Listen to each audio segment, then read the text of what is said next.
Bonjour et bienvenue sur Les mots magiques, la chaîne du copywriting en français. Je suis Selim Niederhofer, copywriter et coach en copywriting. Et aujourd'hui, je suis content parce qu'on accueille Pierre-Baptiste Poncelin. Pierre, ça fait P, Baptiste, ça fait B, PB, Poncelin. C'est comme ça qu'on t'appellera. Salut PB. Hello Selim, la forme? Ouais, grande forme. Honnêtement, grande forme. Alors là, on enregistre, on est lundi matin. C'est plutôt cool. Et moi, surtout, ce qui m'a impressionné, on va dire, c'est que quand je t'ai demandé de t'interviewer, tu m'as dit, ouais, pas de souci, machin, mais je veux pas trop parler de ma biographie. Je préfère parler du témoignage. Enfin, je préfère parler de mes clients qui ont bien réussi. Alors, je vais quand même donner un petit contexte. PB, avec sa formation Copy Rockstar, c'est quand même plus de 230 copywriters accompagnés et entrepreneurs accompagnés, mais surtout des succès que vous connaissez, que vous suivez probablement sur Instagram ou sur LinkedIn. Charlotte Apieto, Madame Démission, Madame Reconversion, avec son bouquin qui doit être juste derrière, quelque part par là, je ne sais plus où il est, très très bien. The Bee Boost aussi, Aline, c'est ça Aline, Ouais, on n'a pas bossé ensemble avec Aline, on a failli, mais ça s'est pas fait au final, mais on se côtoie encore régulièrement quand même pour voir un peu des trucs business, quoi. Canon, très très bien. Romain Collignon, pareil, Romain Collignon, grand accompagnateur, grand formateur, entrepreneur, que voilà, que des cœurs. Donc ça fait quand même pas mal de monde qu'on connaît dans le petit milieu de l'entrepreneuriat français, des infopreneurs, on va dire. Et moi, je Ouais. veux tout savoir. PB, comment tu as débarqué là-dedans? Mais avant ça, c'est quoi ta variété de popcorn préférée? Tu veux dire sucré ou salé? Ah, ça, Ou c'est à toi de me caramel? dire. Ça, c'est à toi de me dire parce Euh, que c'est toi l'expert en popcorn et tu vas nous expliquer. ouais, c'est vrai, c'est vrai, c'est vrai. C'est le sucré, c'est le sucré. Quand je bossais au ciné, j'arrêtais pas de taper dans le sucré, tout le temps. D'accord. Genre, entre les pauses, pendant que tout le monde est dans la salle, toi, entre deux sessions, tu es en train de picorer du sucré, quoi. C'est ça, en fait, tu as les bacs qui sont là, ça chauffe, tu vois, on continue. Et nous, on avait des petits gobelets à café donc, dans lesquels on se faisait couler des cafés ou dans lesquels on prenait hop, un petit peu de popcorn et tu t'enchaînes ça à longueur de journée. C'est pas génial sur les calories, mais c'est génial pour se faire plaisir quand même. En termes de business model, tu as appris des trucs un peu sur la vente de popcorn, comment en vendre plus, ce qui vend le plus, le petit, le moyen, le grand. Tu sais, on voit souvent ces exemples sur Ouais, Instagram, on a la appris, ouais, stratégie du gros. c'est ça. C'est un des premiers trucs marketing qu'on m'a enseigné, c'est les upsells. On upsellait tout le monde en fait. C'était OK, tu prends un petit popcorn, OK, sache que pour seulement 1 euro de plus, tu as le moyen. Et la personne, elle dit ah ouais, et d'ailleurs, pour juste 2 euros de plus, tu as le grand. Et en plus, si tu veux, si tu prends le grand, tu rajoutes pareil, 1 euro, on te met une boisson avec. Donc, let's go. Et tu viens de passer de 4 euros à 6 ou 8 euros easy, tu vois. Canon, facile, c'est ça qui est beau. Upsell, pour ceux qui nous rejoignent, qui débarquent sur la planète marketing, copywriting, qu'est-ce qu'un upsell? Un upsell, c'est l'art de faire une nouvelle vente après la première vente. Alors, upsell, souvent, ça va être pour quelque chose de plus cher. C'est vrai que là, dans le cadre du cinéma, comment on aurait pu appeler ça? Moi, j'appelle ça upsell ou alors, ouais, non, c'est vrai, c'est une upsell, c'est que tu fais payer plus à la Ouais, personne ouais. une fois qu'elle a déjà fait un achat. Tu fais augmenter le panier moyen. Nous, on avait pareil C'est quand je ça. bossais chez Gap, tu sais, pour les fringues. C'est toujours quand tu vends un jean ou quand tu vends un t-shirt, vas-y, il y a des chaussettes, il y a des ceintures, il y a toujours des C'est trucs ça. à rajouter. Et c'est vrai que nous, on serait plus dans du downsell, tu vois, des trucs un peu moins chers parce que Ouais, tu es déjà venu acheter ta grosse pièce. Donc, tu vas vendre c'est ça. un petit truc en plus à côté.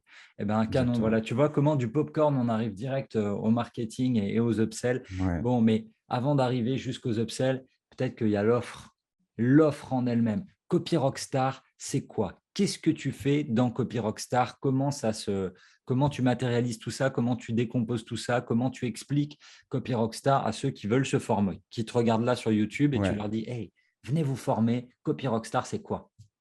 Copy Rockstars, c'est de la formation et de l'accompagnement pour copywriters et entrepreneurs. En fait, on a deux pôles. On a un pôle formation et on a un pôle euh, prestation, on va dire, prestation, accompagnement. Le pôle prestation, accompagnement, c'est pour les entrepreneurs qui ont des listes email et qui veulent faire plus d'argent avec leur liste email.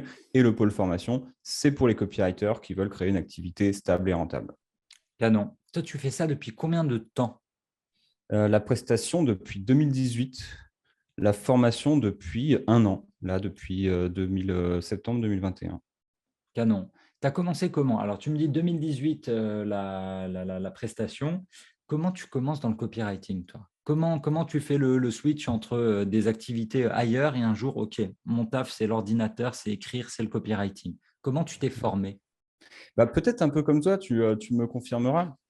Mais en gros, j'ai d'abord lancé un business qui avait rien à voir nécessairement avec le copywriting. C'est ça qui m'a fait faire mes premières armes, déjà pour faire du business, en fait. Donc, c'est bien déjà de savoir comment un business fonctionne avant de potentiellement faire du copywriting, ne serait-ce aussi pour bosser avec des clients. Si tu ne sais pas comment fonctionne leur business, tu ne vas pas super bien les accompagner. C'était quoi, juste pour comprendre ce que tu Ouais, faisais? de la formation en ligne pour changer dans la muscu et nutrition. Et notre cible, c'était les geeks qui voulaient gagner en muscle ou perdre en poids. OK, canon. D'accord, OK, ouais, je savais pas. Ouais, du coup, ça ressemble effectivement. Moi, j'étais plus dans l'autre niche, celle de la séduction. C'est Mais ça. bon, tu Et sais, c'était un premier c'est toujours business. le top 3, hein. Santé, Ouais. santé, relations et make money. D'accord. Donc, alors ça, tu as lancé en quelle année? Tu lances ce truc? Et bah, ce truc-là, c'est le tout premier truc que j'avais fait première partie de 2018. Et j'ai bossé là-dessus pendant à peu près 6 mois. Jusqu'au jour où il y avait eu une histoire en fait qui s'était passée avec Stan Leloup de Marketing Mania. Il recrutait quelqu'un. Moi, mon business commençait à prendre, mais à l'époque, voilà, j'avais peu de connaissances. J'étais quand même un peu à l'ouest. J'avais suivi une ou deux formations au mieux. Et je me suis dit, tiens, aller bosser chez Stan, vu qu'il recrute, ce serait pas mal. Ça s'est pas fait au final. Mais au fil de la discussion, je me suis dit que les tâches que j'avais fait en fait dans il avait fait un espèce de projet test. Et tout ce qui était relatif à la copie, c'était ce qui m'avait fait le plus kiffer. Il y a eu ça. Il y a le fait qu'en fait, j'avais commencé à me détacher de ce premier business muscu nutrition parce que à la fois, je m'intéressais plus au marketing et parce que tout ce qui est muscu nutrition, je dois te dire que au moment où j'ai dû ouvrir un bouquin vraiment sur le sujet, ça a commencé à me faire chier. Ouais. Donc j'ai dit, OK, c'est peut-être pas le chemin sur lequel il faut que je continue et on va se focus sur le marketing, en outre le copywriting. OK, OK, canon. Donc, tu bosses un petit peu avec Stan. Tu es en 2018. Là, la muscu, tu commences à lever le pied. Et alors, comment tu t'es formé, toi, au copywriting? Parce que tu avais ton business, du coup, tu as lu des bouquins. Ouais. Si tu devais donner un peu ton top 3, si tu avais 3 bouquins qui t'ont Alors, marqué, ou le meilleur, tiens, on va commencer avec ouais, celui où tu t'es dit, le oh, meilleur. nouvel univers. Alors, nouvel univers, c'était plus la semaine de 4 heures, mais ça, c'était côté entrepreneuriat, tu vois, où tu te dis, ouais, c'est possible. Et puis après, tu te rends compte quand même de la réalité derrière, C'est ça. mais pas mal. Après, en termes de ce qui m'a le plus retourné la gueule, et ça a mis du temps à arriver, celui-là. Non, le tout premier bouquin que j'ai lu, il y a peu de gens qui en parlent, parce que c'est une chiasse à trouver. C'est les lettres de vente de Robert Collier. Il y a une espèce de traduction française qui circule sur le web, un peu chelou. Et je me suis tapé des lettres de vente, quoi. Ce truc qui fait 4 ou 800 pages, je ne sais plus, de lettres de vente et d'explications autour de ça. Ça, alors, est-ce que tu recommandes du coup? Toi, tu as commencé avec ça, mais est-ce que tu Ouais. recommanderais ça aujourd'hui, maintenant que tu connais, maintenant que tu es dans le business, maintenant que tu as lu d'autres trucs, est-ce que tu recommanderais quand même à un débutant ou un intermédiaire de se lancer là-dedans? Franchement, ouais, ça reste l'une des lectures qui a eu le plus d'impact parce que tu passes ton temps à lire des textes de vente qu'on cartonnait, quoi. Et Ouais. c'est bien traduit, pour le coup. Et peut-être qu'en anglais, ce serait quand même mieux. Mais ouais, ça, je recommande vraiment beaucoup. Je peux te dire, juste avant, j'avais déjà lu Influence et Manipulation, mais bon, ça, tout le monde l'a lu à un moment. Mais sinon, l'autre grand bouquin à côté de celui-là, c'était Breakthrough Advertising, qui est juste là, posé derrière moi, De qui Monsieur est la deuxième Schwartz, bien frappe sûr. atomique. Bah ouais. Exactement. Ah ouais. Non, non, très, très, très, très, très, très bien balèze. Donc, tu lis quand même en anglais. Tu lis pas qu'en français, tu lis en Ouais. anglais aussi. Ouais, ouais. Canon. Mais Ouais. conseil, bien évidemment, si vous nous écoutez maintenant, lisez en anglais, apprenez l'anglais. Tous les business nous viennent des States à chaque fois. Je ne vais pas dire qu'on est juste des Ouais. adaptateurs. Il y a de l'innovation en France, mais quand même, dans le domaine du marketing et du copywriting, on est quand même très souvent à la ramasse, à chercher nos idées de l'autre côté et parler anglais. Parler anglais, ça vous sauvera C'est clair. vraiment la vie. Et alors aujourd'hui, tiens, là, si on devait se retourner sur ton étagère, bon, à part, tiens, est-ce que tu as regardé Andorre? Tu as commencé? Ouais, bien sûr, j'ai passé un très bon moment. Ouais, je n'ai pas encore maté. Tu vois, là, je me les garde. Ah ouais? J'attends que tout soit prêt sur Disney+, parce que je vois le Trooper derrière. Je me dis, bon, on est dans Star Wars, on est dans le storytelling. Je voulais te demander, qu'est-ce que tu lis en ce moment? C'est une bonne question parce que ça fait 2 semaines que je me dis, tiens, là, j'ai envie de me remettre à lire. Il commence à faire moche, il commence à faire froid, c'est un peu la saison. Tu te mets du feu sur Netflix parce que j'ai pas de cheminée et tu te prends un bouquin. Et en fait, j'arrive pas à trouver un bouquin, mais ce que je vais toujours favoriser, ça va être tout ce qui est science-fiction et fantasy exclusivement, en fait. Ok, Des trucs qui ok. n'ont rien à voir avec le monde réel, surtout. Très peu, très peu de business. Quand tu dis rien à voir avec le monde réel, c'est pas de business ou juste pas de roman un peu chiant, pas de roman. Non, ça te Bah, chauffe pas, pas les. Ouais, les romans de gare et trucs comme ça, pas du tout. Après, business, oui, ça, Ouais, business, de temps en temps, je m'en fais un, mais vraiment, si c'est à mon chevet, ça va plus être des trucs qui sont à des kilomètres de tout, quoi. ouais, canon. Tu sais, moi, que ça fait maintenant, on est quoi? On est en 2022. Je crois que ça Ouais. doit faire 9 ans que j'attends le volume 6 de Game of Thrones. Tu sais, ça va s'appeler Il est Winds toujours pas of sorti? Winter, mais il n'est toujours pas sorti. Le gars, la série, elle est finie, ok? Mais on attend Ouais. toujours le volume 6 et le volume 7. Ça rend ouf. Le gars a décidé d'écrire Ah ouais, d'autres bouquins plutôt que de terminer sa avant. saga d'origine. Oh, ça rend vraiment ouf. Donc, je comprends complètement sur le côté, envie de dire de la fantaisie, de la fiction, d'autres trucs comme ça. C'est tellement, tellement, tellement frustrant. Et blague du jour, tu me dis, tu sais plus quoi lire en ce moment. La newsletter que j'ai envoyée juste avant qu'on entre en interview, j'ai fait un split test d'ailleurs, grosse blague. Il y en a à qui j'ai envoyé les 5 conseils de lecture, les autres, j'ai envoyé les 6 conseils de lecture pour voir ce qui allait ouvrir le plus, tu vois. Et en leur donnant dedans toutes Ah les techniques ouais. pour toujours avoir des trucs dans ta pile à lire, tu vois. Moi, je sais que je mets beaucoup en favori. Dès que quelqu'un m'envoie à gauche à droite des conseils, je me démerde pour tout de suite les mettre dans ma wishlist Amazon. Tu vois, c'est là que je Ouais. centralise vraiment tout. Comme ça, dès que j'ai plus rien, hop, j'achète et ça continue de venir. Est-ce que tu as comme ça tu vois, là, je pense à mes addictions. Est-ce que tu as des addictions comme ça où tu te dis, OK, il faut que j'accumule, j'accumule. Est-ce qu'aujourd'hui, en tant que copywriter, toi, tu es un bon client? Est-ce que tu achètes plein de trucs? En tant que copywriter, il y a eu une période où j'accumulais les formations que je regarde D'accord. pas, mais je les ai, tu vois, elles OK. sont là. Euh, Beaucoup de formations en marketing, en copywriting, j'ai des trucs de plein d'Américains différents. Où je me suis dit, tiens, ça c'est une. Je m'en rappelle d'une précise où c'était quelqu'un qui est spécialisé justement dans le ton et dans la voix et D'accord. qui avait fait une formation comme ça un petit peu sur comment rendre tes textes un peu plus punchy, comment tu vas utiliser la ponctuation, vraiment un truc hyper précis, quoi. Et j'aimais bien le gars de base. On s'était rencontrés aux États-Unis il y a 3 ans. Et je me suis dit, vas-y, let's go, je prends sa formation. J'ai regardé que le premier module. Et c'était il y a 2 ans. Mais ça, on va y arriver un jour. Et c'est ce Ouais. genre de choses c'est ce genre de choses-là que j'ai tendance à accumuler. Et aussi les bouquins dans la Kindle. Tu vois, toi, tu nous partages le fait que tu le mets en liste de favoris. Moi, je les achète et je les ouvre jamais. Oui, ouais, ouais. Non, mais c'est ça, c'est que moi, je les achète au fur et à mesure, tu vois. Mais Ouais. je sais que dans ma wishlist, il y en a trop. Avantage pour ma femme, elle a déjà la liste de cadeaux, tu vois. C'est facile, elle peut aller taper dedans ultra, ultra facilement.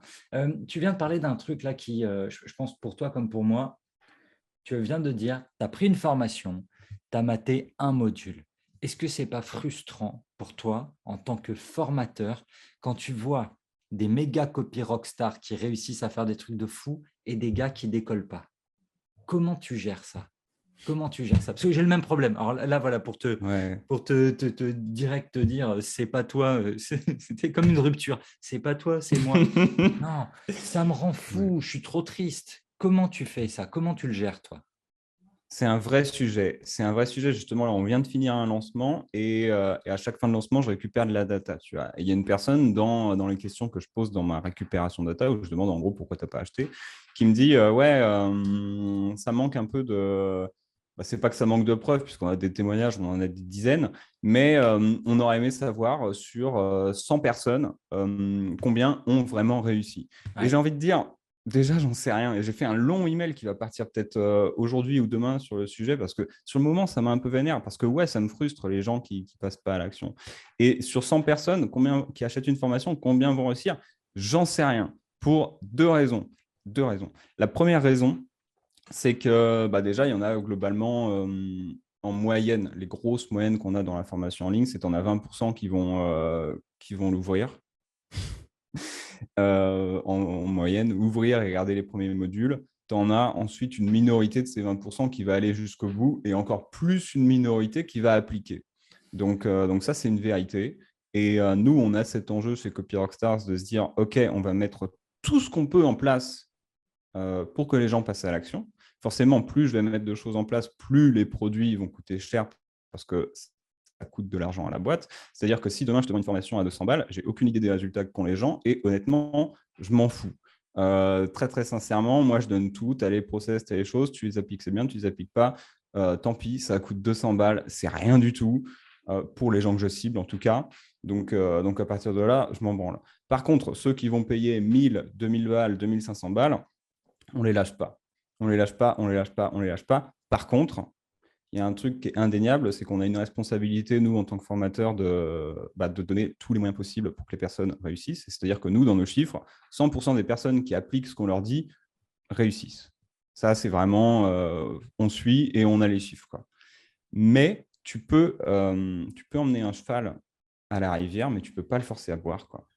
C'est ça, je pense que ça, c'est un peu notre tatouage qu'on a tous sur l'avant-bras en tant que C'est formateur. ça.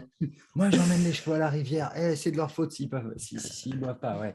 C'est super dur. Il y a un créateur, un auteur qui était venu nous parler de son concept des 3 U, qui était faire une formation utile, le premier U, utilisable, que ce soit vraiment utilisable, et troisième U, utilisé, en entonnoir, bien évidemment, toujours. Oui, c'est Ouais. utile. Oui, c'est utilisable, tu peux le faire. Mais est-ce qu'à la fin, c'est utilisé? Il y en a vraiment trop peu. Et ça, c'est vrai que c'est super, super frustrant. Et je ne sais pas où tu héberges. Tu héberges où, toi, tes formations? Sur Kajabi en ce moment. Dac, ok. Donc, tu dois avoir comme moi chez System.io les barres de complétude, tu Ouais. vois, où tu vois les gars qui avancent et tu en vois certains qui sont stuck à 10%, 15%, ça avance pas, alors que tu as d'autres qui sont déjà à 80% des modules et tu te dis, ouais, un souci, quoi. C'est pas évident, cette histoire, c'est frustrant et puis surtout, le temps qu'on investit. Bon, anyway, on s'en fout. On n'est pas là pour parler de nous, on est là pour parler des victoires. Les victoires, ces fameuses Mais victoires. c'est intéressant comme sujet. C'est vraiment Non, mais intéressant comme évidemment. sujet. Mais par rapport aux personnes à qui on parle, qui veulent se former, on va dire, c'est pas tout de suite leur sujet. Alors, en revanche, Ouais. moi, ce que je veux entendre, c'est les wins, c'est les collaborations, c'est les trucs qui ont marché. Revenons sur Romain, par exemple. Romain Collignon, moi, à Ouais. l'époque où je le rencontre, c'était 2012-2013. Il faisait du décryptage en body language. Et toi, tu le rencontres un peu plus tard. Vous bossez ensemble. Vous faites quoi ensemble? Alors, on s'est rencontrés en 2018 et en 2018, ouais, on s'est rencontrés fin 2018. On a commencé à bosser ensemble en 2020. Et l'idée, c'était de gérer les communications. Il y avait 2 types de communication. C'était les communications qui étaient liées à la vente de ces programmes. Et là, c'est ces programmes accompagnement pour entrepreneurs, Bien l'incubateur sûr. 56 et le mastermind 67.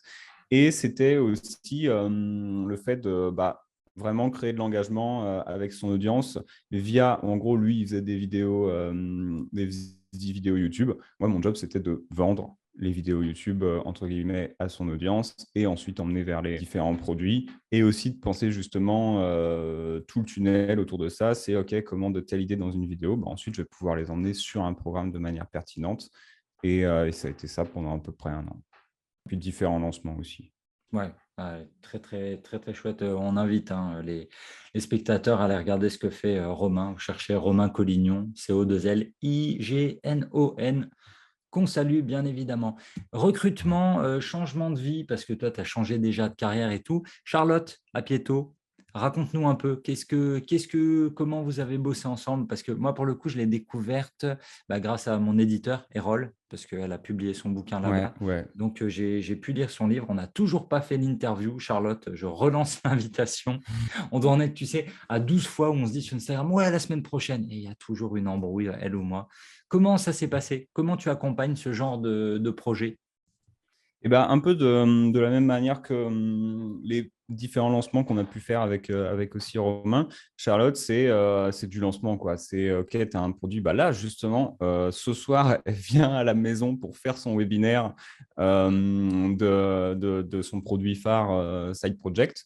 Autant on ne bosse pas ensemble, mais c'est cool de faire des webinaires avec les potes. Et comment ça s'était passé quand on bossait ensemble? Elle a un produit à vendre, OK, let's go, on fait la stratégie de lancement et on déroule le lancement par email derrière avec toutes les opérations à faire dans le cadre de ce lancement pour que ça cartonne. Canon. Toi, aujourd'hui, tu en es à 4 ans, on va dire, d'activité. C'est quoi ton plus gros hit? Le truc dont tu es trop fier, où tu dis là, franchement, en cas d'école, là, j'ai bien réussi, j'en suis fier et j'adorerais que ça se passe comme ça à chaque fois. Le gros hit, le truc où tu te dis, OK, si je dois mourir demain, c'est ça la petite victoire. Ouais. Le gros hit, je pense qu'il y en a un que j'oublie, mais il y en a un qui me tient particulièrement à cœur parce qu'il vient contredire beaucoup de choses qui se font sur le marché. Et ça, je suis super content que ce soit le cas. On a fait un lancement avec une entreprise donc, dans la santé. OK. Et c'était un tout premier produit qu'on lançait pour la première fois, mais on savait via notre recherche qu'on avait déjà un product market fit. Tu vois, on avait un truc qui allait se vendre, on avait une offre Est-ce que qui tu allait peux être cartonner, quoi qu'on moins fasse. vague? Est-ce que tu peux Et dire un peu plus? Tu peux dire un peu plus ce que c'est le produit ou pas trop? ouais, ouais, ouais, bien sûr. Ok, ouais, bien sûr. On est sur un produit alors comment je vais formuler ça, qui apaise le syndrome prémenstruel, on va dire, qui OK, apaise ouais. les difficultés du syndrome prémenstruel. Mmh. Et du coup, nous, vis-à-vis de notre audience, on disait, c'est bon, on part sur un carton. Et du coup, là, on avait deux options. Faire une très longue page de vente, telle qu'on les connaît si bien, les pages de vente à la Marketing Mania qui font 600 km, que ça fait chier les entrepreneurs, mais que ça fait plaisir aux copywriters, ou avec ensuite présentation du produit, ou on se fait pas chier, on fait une page qui présente le produit et on fait des emails. Et moi, je me suis dit, on se fait pas chier en fait. On a fait une page qui présentait simplement le produit. OK. Donc, OK, promesse, fonctionnalité, bénéfice, une petite clause à la fin pour dire c'est le moment d'acheter pour telle urgence, tu vois, et une séquence email. Et juste avec ça, on était sur un produit qui coûtait 100 balles au moment du lancement. On a fait plus de OK. 80 000 balles, donc on était à plus de 800 ventes. OK. Ce qui me fait dire, putain, il n'y a pas besoin de se faire chier parfois avec des longues pages de vente de 6 km. Surtout, surtout, surtout, au bout d'un moment, ça devient intéressant. Selon les marchés, la niche, le positionnement, ça devient intéressant. Mais quand tu es sur un produit que tu n'as jamais lancé, putain, fais des emails et envoie sur limite un bon de commande, quoi. Parce que si ça ne vend pas avec ça, ça ne vendra pas avec plus de copies en amont, quoi. Ouais, ouais, canon, ça vraiment. Mais c'est toujours intéressant de voir, tu sais, là, alors, bon, on ne le voit pas complètement. Attends, je vais changer le cadre, attention, on va monter un petit peu. C'est exactement, tu vois tout là-haut, Ogilvy, en advertising, noir sur blanc, la règle de base de l'imprimerie. Tu descends un peu, Gary Albert, blanc sur noir. Et c'est ça qui est tellement intéressant, c'est ce grand écart qu'on peut avoir dans le marketing. Il y a des règles, il y a des règles, il y a des règles. Ouais, mais le gars qui prend le contre-pied, il peut y arriver aussi. Et c'est ça qui est tellement, tellement, tellement intéressant. D'accord, donc ça, c'est ton hit, le truc où tu es vraiment, vraiment, vraiment super fier. Et si je te demande ton fail, le raté, le truc où tu t'es dit, ah non, là, on a abusé, on Ouais, aurait pu faire mieux, et quel dommage. c'est vraiment arrivé pas longtemps après. C'était en début d'année dernière, donc c'était début 2021. On prépare un super lancement dans la séduction, un produit dans la séduction. Et ah non, c'était avant. Et c'est pour ça qu'ensuite, on a dit, bordel à cul, on arrête de faire des putains de pages de vente à rallonge quand on n'a jamais sorti un produit. Nouveau produit, on est dans la séduction. Let's go, on fait un super lancement que j'appelle les lancements triple A, c'est-à-dire des lives, un webinaire, une séquence où tu te prends 30 emails dans la tronche en l'espace de 10 jours. On est là, tu vois. Objectif 100 000 balles. En gros, là, on était sur un business où c'était un lancement, on pouvait aller chercher 100 000 balles. On sort le gros taquet, on se fait chier sur la copie, alors que voilà, il y a tout un tas de trucs dans le projet qui faisaient qu'on n'avait pas tous les éléments. On n'avait pas encore un produit fini. Bref, c'était un peu le bordel. Donc, on essaie de se dépatouiller avec un positionnement par rapport à ça. On se retrouve avec un lancement qui fait 15 000 balles. Ça Et pique. Ouais. c'était une catastrophe parce qu'on a tué notre cliente, littéralement, vraiment en termes d'énergie. On a vraiment. Romain te dirait qu'on a un peu chassé, Romain Collignon, il te dirait on a un peu chassé les mouches avec un bazooka. Et avec le recul, je me dis que si le bazooka avait bien fonctionné, on aurait pu tuer beaucoup de mouches. En outre, ça n'a pas été le cas du tout. Et ça nous a. S'il y a une leçon qu'on a tirée de ça, c'est putain, quand tu lances un nouveau produit, tu ne sors surtout pas l'artillerie. Et en fait, c'est limite un truc qui est évident que je n'avais pas à l'époque et qui maintenant nous facilite drastiquement la vie. Maintenant, moi, dès que je sors un nouveau produit, c'est putain, c'est une page Notion, des emails. Et si ça ne vend pas, bah, ça ne vendra pas avec autre chose, quoi. Ouais, ouais, des tests plus légers, pas Ouais, forcément de gros c'est ça. investissements en amont. Canon. Un truc qui m'intéresse, tone of voice, ta manière de parler, tu vois, on va dire du langage plutôt grossier, voire vulgaire, avec des putains, avec des foutages de gueule, avec des trucs comme ça. Ça, c'est qui tu es. Et dans le business, quand je regarde un peu tous tes posts sur LinkedIn, globalement, tu es à peu près pareil. Tu écris à peu près comme tu parles. Ça, c'est quelque chose, tu le réfléchis ou tu le fais vraiment au feeling en te disant non, non, ça, c'est vraiment mon positionnement, c'est qui je suis. Comment t'expliques ça?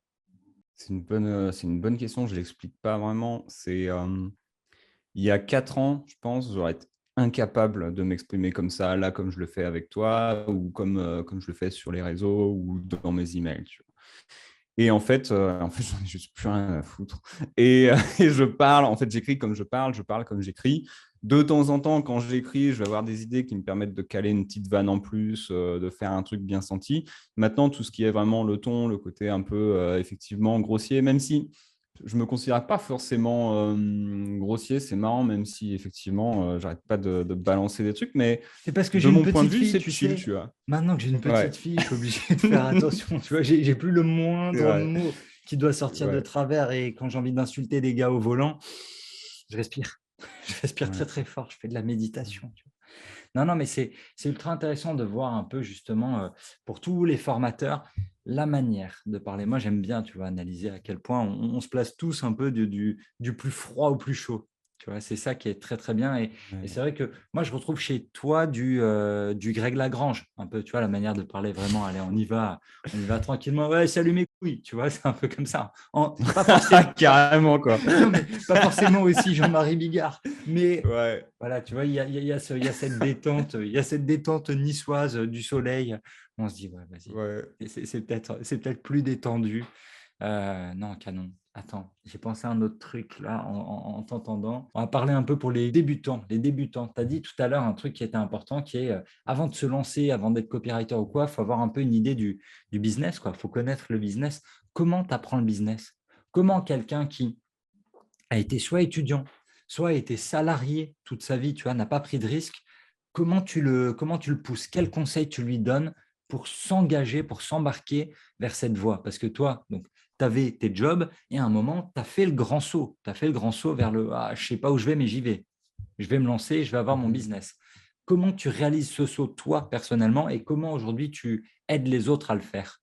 À l'époque, je me suis et j'envie le PB de l'époque qui se posait pas trop de questions et qui avait une confiance, en le business, enfin une confiance dans le fait de faire des trucs, business en mode: «Bah, je le fais, je m'en branle», tu vois? Genre le gars, il va devenir coach sportif, il y connaît rien, mais il y va. Franchement, je respecte ça. Je ferais pas du tout la même chose aujourd'hui. Et ça, c'est ce premier truc, c'est, peut-être se faire confiance et c'est peut-être se former sur le sujet puisque vraiment là, très, très vite, au moment de me lancer donc, sur ce business muscu, je prends une, deux formations. Une que je recommande énormément, c'est le déclic de Stan Leloup, qui est vraiment bon, vraiment construire une liste email de zéro. Il y a des très, très bons principes dedans. Il y a d'autres trucs qui sont un peu plus, voilà, qui datent un peu. Mais sur les grands principes, c'est déjà bien. Et après, putain, après, ça a vraiment la vraie formation qui a eu lieu, c'était en regardant les business de mes clients. Donc, c'est vrai que le truc est un peu, c'est un peu, tu sais pas trop tant que tu n'as pas vu comment c'était dedans. Et c'est un peu comme ça. Mais ouais, c'était travailler avec des gens qui ont des business ultra, ultra déjà bien cadrés. Et ça, c'est une erreur aussi que font les copywriters. Et ça, pour répondre justement à ta question, qu'est-ce que je recommande aux gens qui se lancent? C'est ne va jamais travailler avec un business qui fait moins de 100 000 euros par an. Et 100 000 euros, c'est déjà pas beaucoup. Il y a encore, nous, là, chez Copy Rockstars, juste sur les formations, on a passé le cap des 100 000 euros par an. On est content. C'est clairement pas le moment pour moi de bosser avec un copywriter parce qu'il y a 10 000 autres trucs à faire avant de manière plus large. Il faut qu'on structure, il faut un peu qu'on fasse de la copie, mais ce n'est pas le truc le plus important. Et un bon business, déjà, pour faire de la copie, c'est au moins 200 000, voire 300 000. Et là, tu arrives dans des business où tu as des trucs cadrés. Tu vois, tu as des offres qui sont cadrées, tu as des trucs qui marchent déjà, qui font déjà de l'argent. Donc, toi, tu as juste à arriver à leur faire plus d'argent.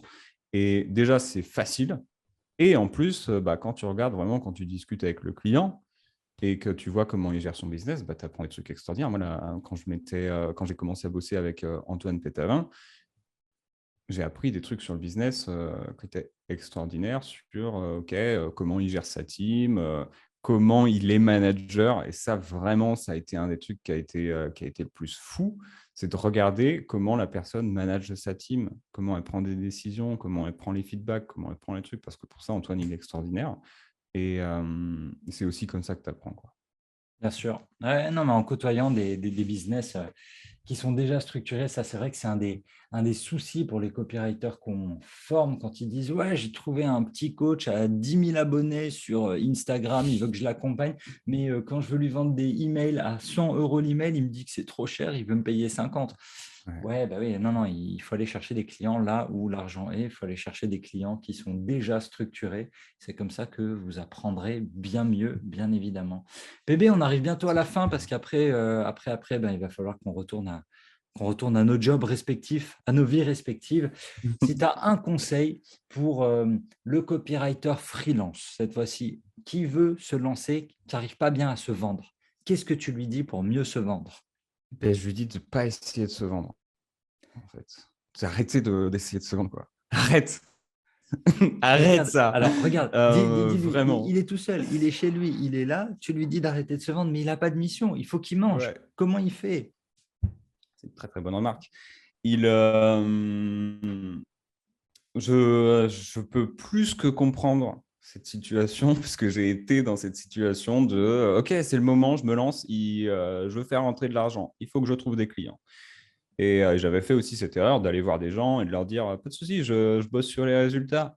Et j'ai toujours pas vu 1 euro des prestations sur lesquelles je bossais sur les résultats. Et le vrai truc, c'est qu'en fait, quand plus tu et c'est le principe de base en séduction, et je pense que tu le partages aussi super régulièrement, c'est plus tu as la dalle, plus ça va se sentir en face, en fait. Plus tu vas vouloir closer un client, parce que c'est ça le problème, le vrai problème des copywriters, c'est que dès qu'ils ont un prospect en face d'eux et qu'ils sentent qu'il y a un micro-besoin, ils vont tout faire pour refourguer leur cam. Et ça, c'est vraiment tout l'inverse de ce qu'il faut faire. Pourquoi? Un, parce qu'en face, le client, il va se dire wow, chill. C'est comme si tu disais je veux qu'on se marie alors qu'on s'est rencontrés hier soir, premier date après un échange sur Tinder. Donc, déjà, c'est un peu chaud.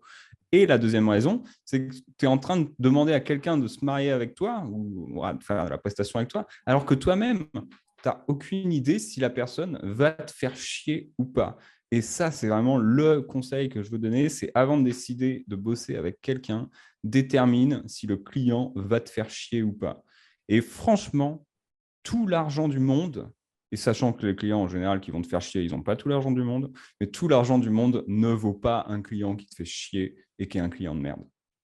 C'est très très bien résumé et c'est malheureusement une réalité. C'est ceux qui ont vraiment de l'argent, ceux qui sont structurés, ceux qui sont professionnels, ils ne vont pas te casser la tête. Ceux qui te cassent la tête, c'est toujours ceux qui en ont le moins et qui en veulent le plus et qui t'appellent à pas d'heure et qui font oh là là, calvaire. Calvaire, bon, je vois qu'on Exactement. vit les mêmes expériences, c'est bien.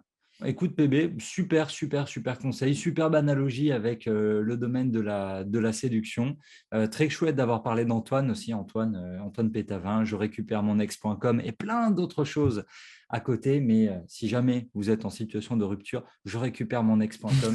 Ça a été... Non, mais tu sais qu'il a Let's été très, go. très balèze parce que nous, à l'époque, on cherchait des solutions pour communiquer. Moi, tu sais, j'ai fait beaucoup, tous les RP, toute la presse, toutes les télés, tous les machins. Et lui, il avait fait ça je récupère mon Xbox, tu vois, où il était parti sur le plateau de TPMP de mémoire avec, ouais, ben nous, on a fait un petit Ouais. coffret et je crois qu'il y avait une clé USB dedans, tu vois. Mais le simple fait d'avoir un produit physique, c'était la formation qui était dans la clé.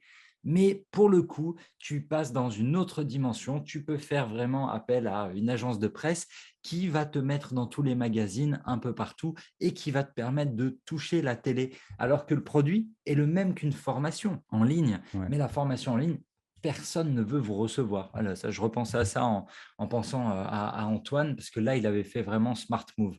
Ça, c'était vraiment, vraiment Ouais. super intelligent. Et, Et puis voilà. D'autres trucs, tiens, voilà, pour refermer tranquillement, ça, c'était le truc qui m'avait marqué chez Antoine à l'époque.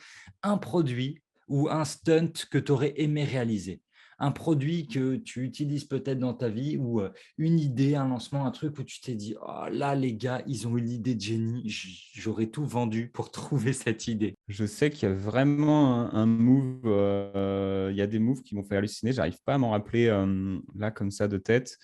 Euh, Ou alors, je te trouve un truc plus facile, un bouquin que tu aurais aimé écrire, un film que tu aurais aimé, écrire, quelque chose où vraiment tu te dis, pff, ça va durer, ça marche vraiment bien.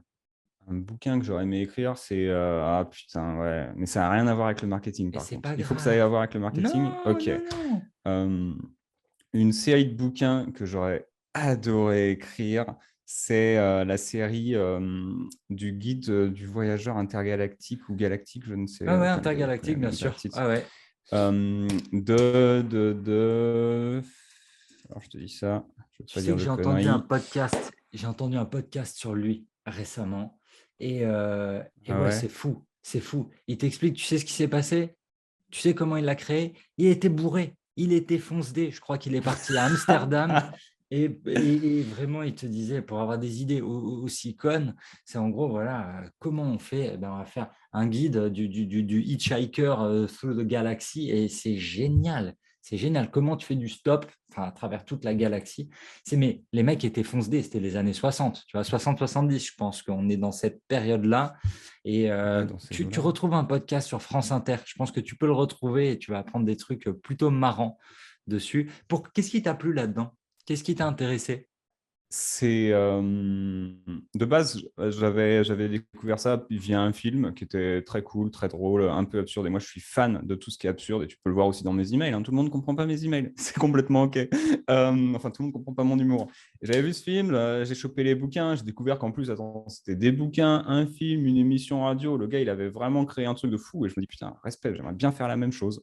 Et, euh, et pourquoi j'aime ça? C'est extrêmement bien écrit. C'est vraiment, vraiment. Alors, la traduction française, pour le coup, là, je l'ai lu en français. La traduction française, elle est aux petits oignons. Et c'est extrêmement bien écrit. Des phrases claires, même lorsqu'elles sont compliquées. C'est-à-dire qu'il peut te faire une phrase à rallonge avec une subordonnée qui porte sur le début de la phrase alors qu'elle est 10 lignes plus bas. Tu la comprends. C'est sharp, c'est intelligent, c'est malin, c'est drôle, c'est très très drôle. Et franchement, moi, c'est des bouquins que je recommande à lire pour les copywriters parce qu'ils t'expriment des idées niquées avec une clarté énorme. Parfait. Je pense que là, ça, très très bon conseil. Terminer là-dessus sur le guide du voyageur intergalactique. C'est ça le titre en français, hein? Je sais plus. Guide du voyageur galactique, ouais, de Galactique, ouais, ouais. Douglas Adams. Canon, canon, canon. PB, merci beaucoup d'avoir été avec nous. On te retrouve où? Où c'est qu'on te retrouve? Donc, PB Poncelin sur LinkedIn. Quoi d'autre? On te retrouve où? Ouais. Il y a Instagram qu'on développe pour les. En gros, sur LinkedIn, je m'adresse exclusivement aux copywriters. Sur Instagram, je m'adresse davantage aux entrepreneurs qui vendent de la formation. Et donc, c'est copyrockstars, @copyrockstars sur Instagram. Et sinon, la base, c'est vraiment copyrockstars.com, le site sur lequel on peut retrouver tout. Canon. Super. Écoutez, ben, merci beaucoup, PB. Super. Si vous avez aimé l'interview, vous laissez un pouce en l'air. Vous posez vos questions à PB dans les commentaires. Il vous répondra. On lui enverra les Avec plaisir. questions. Vous lui posez vos questions sur LinkedIn, sur Instagram, sur Copy Rockstars. Vous n'oubliez pas de vous abonner pour recevoir la nouvelle vidéo dès la semaine prochaine. Vous n'oubliez pas non plus de télécharger votre ebook gratuit Copywriting Cash, les 10 secrets indispensables des meilleurs rédacteurs pro pour faire vos premiers euros. Et on se retrouve dès la semaine prochaine pour une nouvelle interview de copywriter. D'ici là, n'oubliez pas, votre histoire, c'est à vous de l'écrire.